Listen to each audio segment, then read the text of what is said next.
nepalnews.com. News from Nepal as it happens.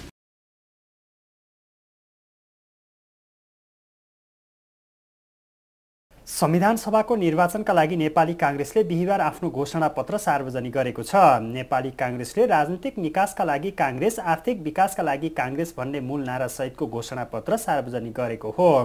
कांग्रेसले पहिचान र सामर्थ्यका आधारमा संघीयता र लोकतान्त्रिक शासन प्रणालीका पक्षमा आफूलाई उभ्याएको छ। नेपाली कांग्रेसले केन्द्रीय कार्यालय सानेपामा आयोजित घोषणापत्र सार्वजनिक कार्यक्रममा कांग्रेसका महामन्त्रीद्वय प्रकाश मान सिंह र कृष्ण प्रसाद सिटौलाले सो घोषणापत्र सार्वजनिक गर्नुभएको हो।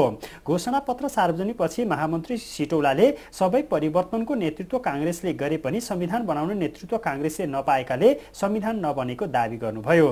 कार्यक्रममा घोषणापत्रका बारेमा प्रकाश पार्दै प्रचार विभाग प्रमुख डाक्टर मिनेन्द्र रिजालले कांग्रेसले 1 वर्षभित्रमा संविधान जारी गर्ने अठोट लिएको बताउनुभयो। उहाँले 1 वर्षभित्रमा संविधान बन्न नसकेमा जनमत संग्रहबाट विवादित विषयमा निर्णय लिइने उल्लेख समेत गर्नुभयो। उहाँले जनताबाट निर्वाचित संसद र संसदबाट निर्वाचित कार्यकारी प्रधानमन्त्रीमा मात्रै नेपालीले आफ्नो अनुहार देख्न पाउने विश्वास व्यक्त गर्नुभयो।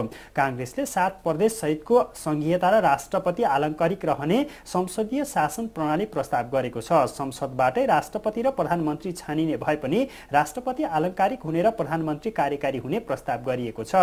त्यसैगरी 1 वर्षभित्रमा संविधान निर्माण, 6 महिनाभित्र स्थानीय निकायको निर्वाचन, बन्द हडताल नगर्ने आदि प्रतिबद्धता पनि घोषणापत्रमा गरिएको छ।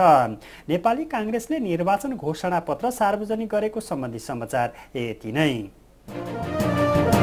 nepalnews.com. News from Nepal as it happens.